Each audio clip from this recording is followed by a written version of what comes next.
recording because I record doing this. So, hey y'all. We got the. Pause the music. So I don't get freaking YouTube on my ass. Because I'm going to have to upload this later. So the state of the game just released. Literally, as I'm going through the process of going live. Because we're over on Twitch. Come check us out. So it dropped. I had to quickly throw everything together. Get the tweet out, get the things on Discord out, whole 9 yards, because you have to. But I got the article up. We're gonna go through it. We're gonna read it. So if you want to hear me read, here you go. If you can read faster than I can speak it, there you go. So Lightfall in the year ahead, from the Destiny dev team. Welcome to February, Guardians. My name is Joe. You may know me as the Exo in your Grandmaster, which is using whichever exotic bow matches the Nightfall Singe, or the Awoken on your friends list with their fire team set to closed as they put another attempts to soloing the latest dungeon, or maybe even the Human with 3 different redboard weapons equipped trying to complete 10 separate bounties in a single match. But when I'm not logged into Destiny or on socials trying to convince people that my Guardian fashion game is strong, I'm also the game director for Destiny 2. In a couple weeks, Lightfall will be in your hands. And it's the penultimate expansion in the Light and Darkness saga, and it's a radical acceleration towards the final shape. But as excited as we all are about Lightfall, it's not the only thing coming to Destiny 2 this year. Destiny has a massive living, breathing organism, and what requires it to thrive is an incredible development team with constantly updated lists of priorities that can regularly inject high-value changes. So today we're going to pull back the curtain and talk about how we see the game right now, and what changes we need to make to allow Destiny to continue to evolve and thrive the way we all want. Bring back Gambit Prime. First, the good. We got into a place where Guardians can expect consistency in the quality of content coming to Destiny 2 all year long. From the Witch Queen to the Season of the Seraph, we are incredibly proud of the high-quality shooter content and storytelling that has been added to the game over the last 12 months. Season of Plunder, you just going to ignore that? But amid this quality and consistency, Destiny 2 can sometimes feel too predictable. While some consistency is necessary for us to be able to regularly update the game and prevent players from having to relearn Destiny every 3 months, as well as maintain our team health and sustainability, it is clear too much predictability has created a lack of surprise and delight by some of our major game updates get into your hands. Aside from predictability, we also sometimes hear a refrain from what has been sung since the beginning of our journey. That's just not enough to do. While there's plenty happening at the start of the expansion or seasonal drop, by the end of the season we often see our most engaged players lamenting that they have run out of things to sink their teeth into. This is not a problem that one more strike or additional map can solve. Destiny 2 has an incredible amount of content, but sometimes not all our content is rewarding as engaging as we'd like to be. And sometimes you can't find anyone to play with. So, with the issues laid out in front of us, we created 4 big goals for Destiny 2 leading to the final shape. Expand players' imaginations, bring challenge back to Destiny, enrich our content, and connect our Guardians. Bring back Gambit Prime. Now, none of these goals will be achieved with one change, and they're all going to require consistent maintenance to remain true. But for the rest of our time together today, I would like to walk you through how we plan to address these 4 big goals in 2023. So, with expanding the players' imaginations, in Destiny 2, we want each major update to get the gears inside all our players' head tuning on what's new and what it means for the way they interact with the game. This wasn't true with all our releases last year. It's going to take some changes across multiple releases to get us where we want to be. We can't break all the design bones we want to right away. So instead, let's unpack how we will take on this big challenge over the course of the next year. Bring back Gambit Prime. Season of the Defiance. Lightfall, which will launch alongside Season of Defiance. And while most of its content was wrapped up before this new goal was put into place, we have numerous seasonal quality of life changes along with substantial iterations for our current model coming to shake things up. Starting with reducing the complexity of our progression system, which means fewer competing currencies to earn. We're doing away with umbrals and umbral energies So after you've unlocked seasonal focusing, if you want to focus an engram into a particular seasonal weapon or armor, all you need is Glimmer and a seasonal engram.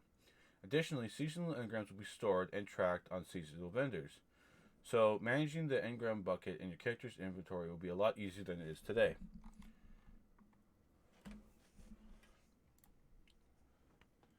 Is this the new Solstice armor? Because see, this isn't. This is either this is the seasonal armor they're giving us, or this is the new Solstice armor. Because it has that Solstice kind of theme to it. We also won't be asking you to hold large stacks of seasonal currency to unlock a chest at the end of every seasonal activity. Instead, we'll be dropping singular keys throughout your playtime that allows you to extract better rewards from the chest at the end of the seasonal activity. This will create a simpler relationship where you know that if you have one key, you're getting even better rewards. It also represents the reposition of these chests as true bonuses, not requirements. Unlike today's seasonal currencies, keys won't drop every time you complete an activity. To compensate for this change, we made the base rewards for each seasonal activity completion better. So when you earn and spend a key, it's a meaningful bonus, not a requirement to engage in the seasonal playlist. By default, keys can drop from seasonal activities, which means you no longer are required to play content outside the seasonal playlist to chase seasonal rewards. On top of this, in Season of the Defiance, players can expect fewer total vendor upgrades, with each individual upgrade being more potent, and some upgrades even offering a variance in the way you interact with seasonal content. In Season of Defiance, we've also taken a big stab at the way we name our various progression systems and currencies. We want any player to read the name of something and immediately understand what it does. In short, spend more time playing and less time trying to understand what they're supposed to do. I know what they can do. Bring back Gambit Prime. In seasons to come, after Season of Defiance, we'll head into Season of the Deep. With some time under our belt to react to recent player feedback, bring back Gambit Prime, Season of the Deep will not feature a vendor upgrade paradigm. The same will be true for the following season. This doesn't mean players will never see a vendor upgrade system again, but instead means we want to develop a more varied experimental frameworks and slowly create a wide array of different systems for how players choose their investment into seasonal content. This variety will also extend into types of content players experience in the moment-to-moment gameplay of our later seasons. In both Season of the Deep and Season 22, the team is pushing the envelope to create more fresh activity experiences. I wanted to say flashy. Like when we first unveiled the Shattered Realm in Season of the Lost, or debut Battlegrounds in Season of the Chosen, or when you showed us Gambit Prime for the first time. One thing we want to continue from last year is casting a wide net when it comes to the themes and fantasies our players can expect. Like Gambit? For people that don't know, I don't know why you're here if you don't know, but I'm a big fan of Gambit. I play a lot of it, probably too much sometimes, but deal with it. You love me for it. You're dredgen, so there. Where was I?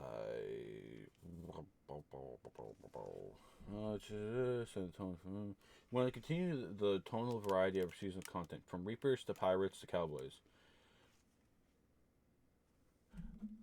So, what were we in Season of the fucking, whatever the fucking that shit was called? Season of Why the Fuck Am I on an Acid Trip? You know, the Witch Queen one. Whatever the fuck that was. I don't remember. It's only been a year. It feels like forever.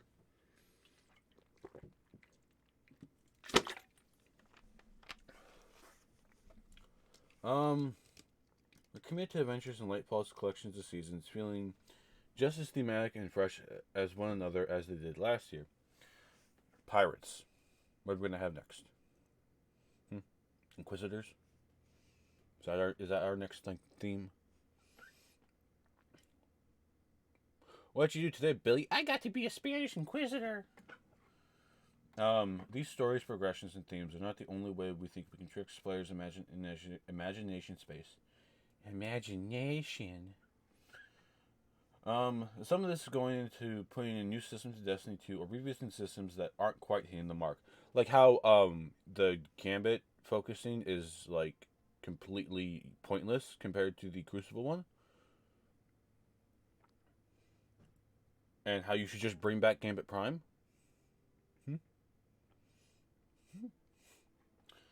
In Lightfall, we'll be adding Guardian ranks to the game alongside rethinking Destiny 2 build crafting and loadouts. While we aren't going to go deep into either of those systems here, they both represent new lenses that we want to continue to apply to Destiny 2, bring back Gambit Prime. For example, Guardian ranks aim to be an effortless way for Guardians to share their place in their journey with one another. No longer will the number next to your nameplate be the representation of how much you've grinded the season pass, or how much you don't go touch grass. Instead, it's a representation of our experience as a Guardian, the challenges you faced and overcame. Not how many times you just sit in freaking AFK spots and just go with a fucking rubber band tied to your controller or like mouse. Just fucking just.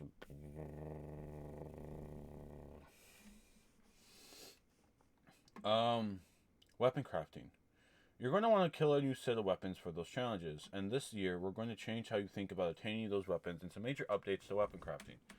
While we love having some sources of whatever, we found that the route to getting the weapons you want to craft can be too random. At the same time, we believe that weapon crafting being a part of so many of our weapon chases has diminished the joy of getting a great perk roll to drop. So here's what you can expect to change with the weapon crafting in Lightfall. To craft an independent chases for both crafted and uncrafted weapons in Lightfall, fewer of our total weapons will be craftable, and more of our weapons with long-term sources will get value from random perk rolls. To allow these non-crafted weapons to stand toe-to-toe with crafted weapons in Lightfall, in the year of Lightfall, more and more of our non-crafted weapons start getting new raid adepts this year. Will have the ability to be enhanced. So what they're telling you is a adept weapon will have more enhanced perks. Enhancing allows your drop weapons to start leveling up, use mementos, and gain access to both enhanced perks and enhanced intrinsic perks. But only the enhanced versions of these perks and masterwork are already on the version of the weapon you're enhancing. Simply said, with some time and resources, enhancing allows you to take a random rolled weapon you've obtained and enhance its existing roll to reach the full power of a crafted weapon. So we can just go into a thing and just level up a gun with its already pre-rolled masterwork, so we can make like a god roll even better. Then what's the point of having a crafted weapon? We are targeting to roll out the initially of the raid of Lightfall raid adepts at the launch of season, the Deep. Long term, we want to expand this functionality to most of our non-crafted weapon drops, but there are some technical hurdles we need to solve first. For crafted weapons, we've added some additional changes. You'll never see a deep sight on a weapon unless it's something you can make a pattern progress for. Okay, when you see a red border in the game, you know it's valuable. Targeting Season of the Deep will also be added a mechanism to activate deep sight on any craftable weapon they do not have a pattern for. Finally, we want to tackle one more thing out of game to help with our goal of expanding our players' imagination, and that's giving our players a little more of a sneak peek into releases before they hit the servers. So while some of our releases this year will be kept secret until they hit the players' machines, others like Season of the Deep will preview and share some key details ahead of time. Bringing challenge back to Destiny. We could have all the variety in the world, and it wouldn't matter much if we weren't making that content for our players spend the most time engaging and interesting. There's a lot that goes into making a piece of Destiny content engaging. But at its truly center, it's a challenge. Last year, we spent a lot of time bringing our subclasses up to the Stasis 3.0 standard. During that time, not only did our abilities become more powerful, but the synergy with weapons and gear raised the total power tides for all boats. The result of these changes in the game, with a more compelling RPG, but at a lower levels of challenge to our core content. With a player base as large as Destiny's, the right level of difficulty is going to be different for everyone. While we're still committed to offer multiple difficulty levels and content such as our campaigns, Nightfall, secret missions, dungeons, and raids, we feel like a baseline challenge is in most of our content is just too low. Tuning abilities. Bringing challenge back to Destiny will require a two-pronged approach. If we just tuned our enemies across the game, we would start to encounter issues where combats frequently one-shot players and would feel super spongy. As a result, even the more relaxing content will require players to conform to the most meta Guardian loadouts. On the other hand, if we were going to tune the player's efficiency, the RPG elements would start to feel like they matter less, and Destiny might start to lose its essential fantasy of this being a powerful battle wizard in space. So instead of focusing on just one vector, we're going to take a measured approach in both the player's toolkit and the strength of our monsters. Let's start with the player's toolkit. Both across PvE and PvP, we believe that weapons dominate too many engagements due to potency, which we don't want to nerf, and uptime, which we do want to tackle. Destiny is a game about guns and powers. We want both to shine. So starting in Lightfall, we are moderately increasing ability recharge time across a wide selection of our abilities, as mentioned in the ability tuning preview last week. We also notice enemy commands just aren't hitting as hard as we want them to, especially against max resilient guardians. So we're adjusting the amount of damage granted by resilience and increasing the energy cost for resilient mods by 1 to 2 for minor mods and 3 to 4 for major mods. So if you want heavy resilience, you better spec into, resilient armor.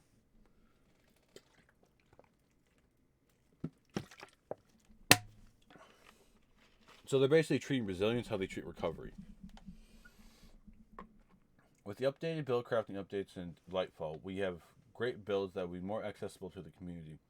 And we still want your gear and mods to be critical, and some buffs to the Guardian's damage and survivability were just a bit too strong in the old system. So we've taken this opportunity to balancing a patch of gear-driven buffs. Now, I know the last paragraphs might be scary to read, but we don't think that these changes are going to be a big swing in the balance pendulum. More than anything, this is more reining in the unintentional power creep that we saw over last year. We're committed to always making your Guardian feel like the ultimate monster killing machine, and I'm confident that Strain, our new build crafting updates, and a suite of new weapons coming in Lightfall will all you be making Zavala and Shax very proud. Enemy Mine. But as I promised, a two-sided approach to the challenge. Let's talk about things we've shaken up in the enemy difficulty. Recently, we've been happy with the level of challenge presented in the base Heist Battleground playlist.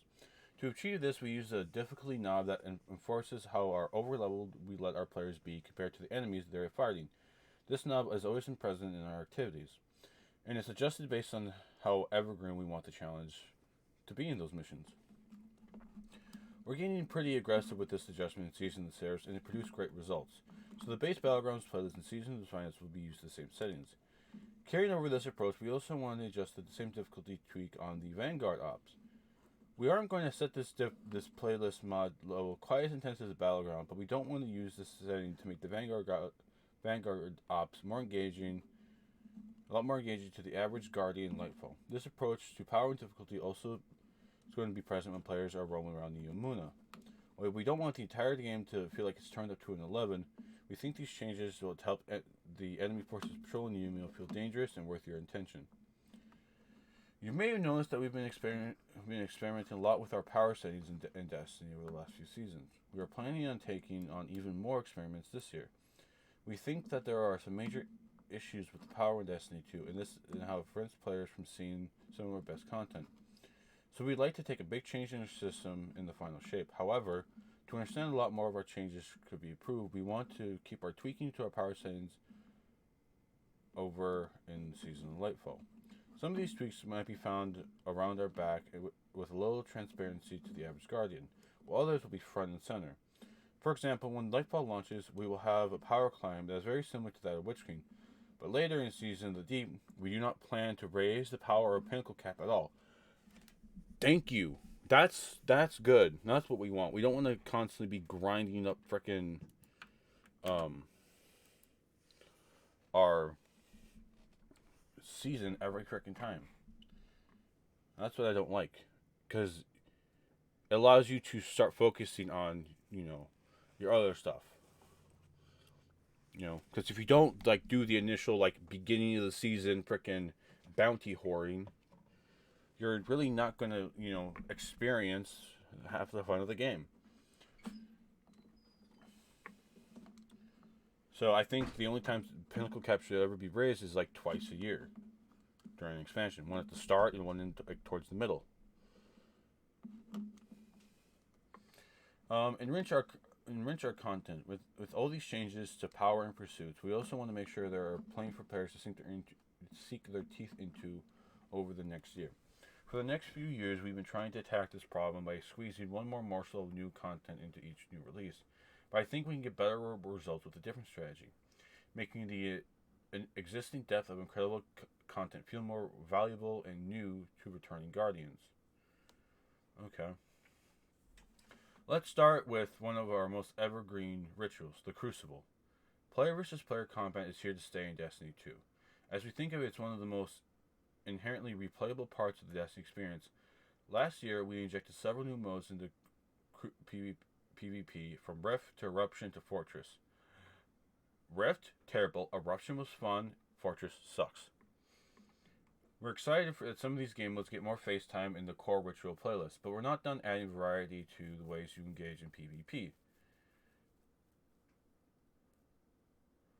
In Season of Defiance, we're looking to get Countdown back into the game, along with a respawn variant of the game that we call Countdown Rush, where players must detonate and defuse both bombs on the map before the round ends.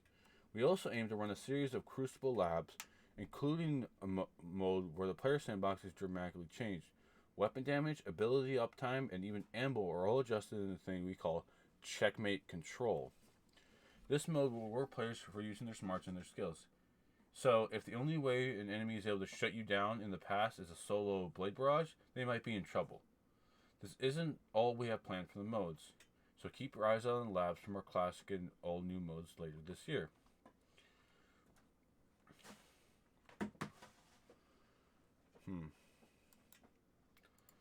Now, we think of a steady stream of novel game ideas, and radiating players' powers are going to do a lot to the health of in our PvP ecosystems.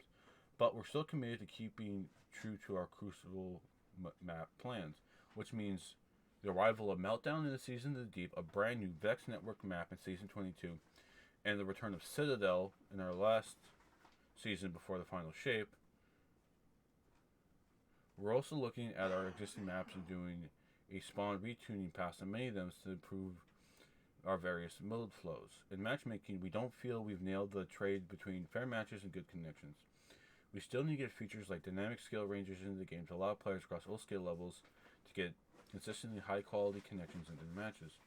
As we continue to adjust algorithms to improve connection qualities, we're also turning our eyes towards lobby balancing, where we aim to construct matches with a more consistent skill spread among players on both teams.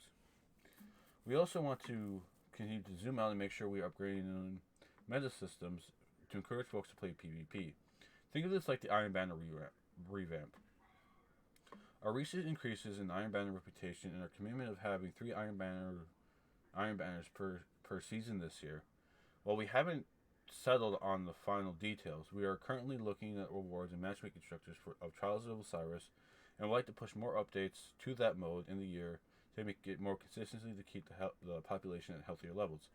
Finally, in competitive, we want to improve the speed at which players climb the rank that most matches the Crucible skill, to ensure it's clear that you won or lost based on specific rank points shown in the game. Exotic Mission Rotator. Trials won't be the only thing getting love as far as rituals go. Let's talk about the PvE side of things. Over the years, we have added a ton of great exotic missions like Presage and Operation Seraph Shield to Destiny 2. This year, we'll not only continue to create new missions, but at the start of Season 22, we're adding a exotic mission rotator. Drink.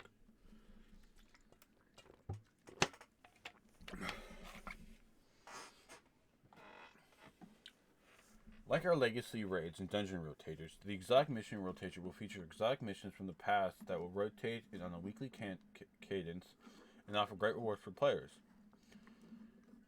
willing to dive deep into the classic content. In Season 22, the rotators will continue to remain the exotic missions from Season 13, 16, 19. Presage,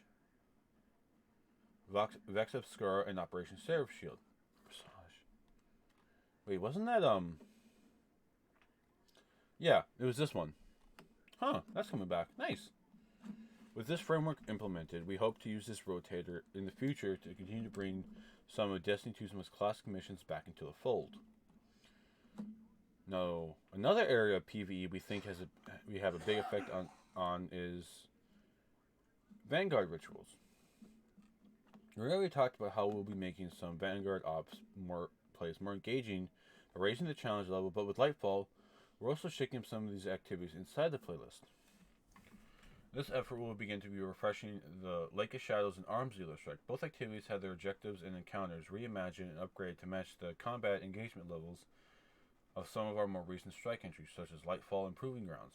In addition, we're also taking strikes that have not been updated recently, such as Exodus Crash and the Averted Spire, and dramatically reducing their presence in the Vanguard playlist while eliminating them from the Nightfall rotations. These strikes will still be available for direct launch, but until they're brought up to the engagement parity of some of our recent Vanguard content, they will not show up as frequently as in the ritual gameplay. So, no Exodus Crash. I'll that not being in Nightfalls. I'll take Inverted Spire. I really didn't mind. Exodus Crash, though, was kind of a bitch. Aside from strikes, we're going to be upgrading how Battlegrounds integrate in the Vanguard ops. Alongside Lightfall and the Season 16 and 19 Battlegrounds will be added to the Vanguard ops playlist. We really like the fast enemy field chaos of Battlegrounds.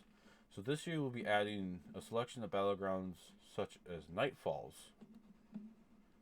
This process will begin with the Mars Heist playlist being a part of the Nightfall rotation in Season of Defiance. We can expect more Battlegrounds to be following this in each season.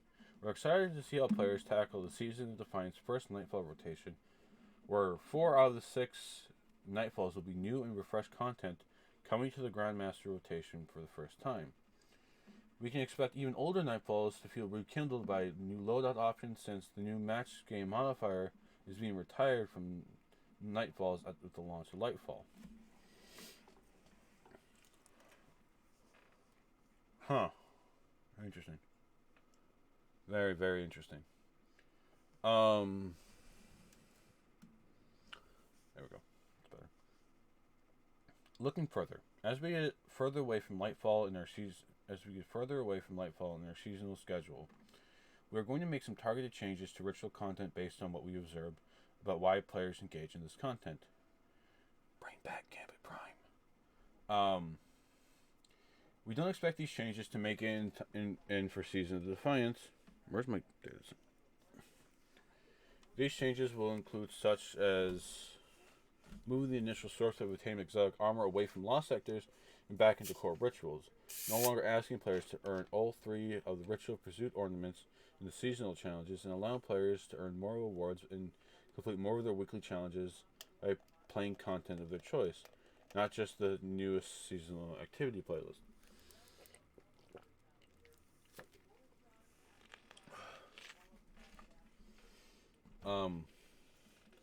This rebalancing of objectives and rewards is going to be a slow burn over the year of Lightfall. We're going to take a more direct approach in our last season of the year, dedicating a significant amount of time to development time towards the more core ritual-focused season. While this season will have plenty of new activity and story content, we want to take this time right before the final shape to crisp up our core rituals and pursuits as we head into our final expansion, the Light and Dark Saga. This last seasonal effort is just now getting underway, so expect more details as we get further into the year. Connect our Guardians. A lot of what we have planned for this year is right around the corner, including big features like commendations and Guardian rings with the launch of Lightfall. The commendation system is the first step into creating a stronger connection between Guardians this year. It can be hard to reach out to someone you don't know. Commendations are the icebreaker. A simple way of saying thanks to players that you appreciate playing with. Over time, players will accumulate a ton of different accommodations to help build a story of how others in Destiny 2 perceive you. I'm the asshole in Gambit. It can be hard to reach out to someone. Certain recommendations like as Pace Setter, Saint's Favorite are only available to be given in Trials of Osiris, while others like Perceptive and Knowledgeable will be given up to raid and dungeon content. Eventually, the commendations you earn will become the history of where you've been and what you've done. With the commendation system, those at the highest level of guardian ranks will be proven to folks that are consistently appreciated by others in the community. Sometimes it will be because they are kind people willing to do the heavy lifting when organizing a large group of players. Sometimes it will be because even when they aren't the kinds of people, like they even if they aren't the kinds of people comfortable speaking up, they're always doing what needs to be done to help the group overcome obstacles in front of them. Over the last few weeks, I've been playing a bunch of Heist Battlegrounds. So, and every so often, I'll get matched with a pair of folks that I have a lot of synergy with, and we end up absolutely crushing the hive infested. My tongue is not working today. Crushing the hive infestation. This joy has come with a tiny sense of regret that I am not living. Just a few weeks in the future, and the ability to pass along commendations to show my thanks. I can't wait for Lifeboat to be everyone's hands, so we all have the opportunity to show gratitude to our fellow guardian. Nice chat.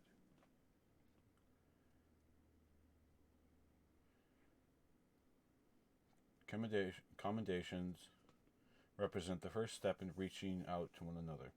If a player wants to generate a deeper relationship, they need the opportunity to communicate. Over the last few years, Destiny 2 has felt a bit too lonely for those who aren't playing with folks they know. But in order to improve this, we like to invest into overall chattiness of Destiny 2. This is not something that is going to happen right away with Lightfall, but we want to start opening up more lines of communication between our players this year. To start, we want to change our game-wide text chat channels from opt-in to opt-out, which means that more players are naturally put into our text channels so that you are more frequently to reach out to a fellow guardian. Over time, we'd like to invest in the deeper chat moderation, better filtering, and bigger features like text-to-speech. We think that text chat is a great way for players to communicate with one another at their own pace while retaining a sense of anonymity. This does not mean that text chat is going to become required in Destiny 2. We still plan on allowing anyone inside Destiny 2 the ability to opt out of text chat entirely. This means they will never automatically be added to a social text chat. We also plan to allow people the option to quickly leave channels on a case-by-case basis if the chat is trending in a way that makes our game experience worse. This is going to be very new for Destiny 2, so expect that we'll be learning a lot from our first few steps in tweaking our plans to chat and how open various channels are as we go forward and get feedback from you.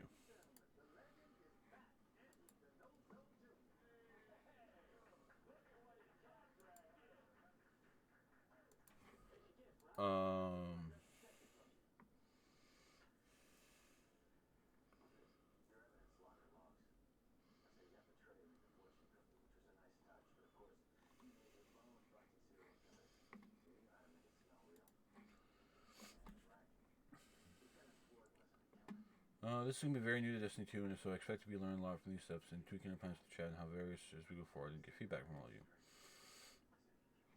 Fire Team Finder. The last piece of our social puzzle this year will be the biggest. Fire Team Finder. Initially, we hoped to get our take on the first in-class game looking for group tool in the hands in Season 22, alongside our next reprised raid, by making perfect pairing for new raiders, but our plans became more solidified. We realized that the features need to create a truly top-notch LFG experience were going to require a bit more time. So while that reprise raid is still coming out this summer, we're pushing the Fire Team Finder to our final season of the year alongside the brand new dungeon. We think that the truly first-class LFG system won't be perfect until we can see how our players use it. But we want to make sure the initial launch still has a ton of features to allow players to find the Fire Team inside of Destiny. This means Fire Team Finder that you can queue up from anyone in the game, the ability to tag your posts with keywords to describe the kind of group you're running and the kind of people you're looking to recruit. This option to create groups where folks can join automatically, allowing you to get right into the action, and the power to create groups where you as the leader can approve or deny each person trying to join up, giving you a tight control over the kind of group you're putting together. I can't wait for Fire Team Finder to make its way into players' hands later in Lightfall's year, and to see how many more of our Guardians will be able to enjoy some of the best content in the game alongside you. Those are our big four of the year. Expand player imagination, bring back challenge, enrich our content, and connect to our guardians. It's not going to all happen at once, and we're most certainly will try some things that aren't going to be land right on the first attempt. But we're going to continue to take risks in Destiny 2. Because we think taking risks is essentially to surprising and delighting our players. It's possible that we get into this year and discover a new set of opportunities and challenges for us to pursue. If that happens and our roadmap for the year changes, you'll hear from us. We'll keep you posted on our website and on our socials. As we talked about at the start, Destiny 2 is a big, living, breathing organism, and what needs to thrive is always changing. But one thing you can count on, just as many of you are choosing to spend your precious time in this game world, we are proud and grateful to be there dreaming about creating an experience in this game we all love. Thanks for reading, and see you on the Imuna, Joe Blackburn, Game Director for Destiny 2. And with that, the recording is done.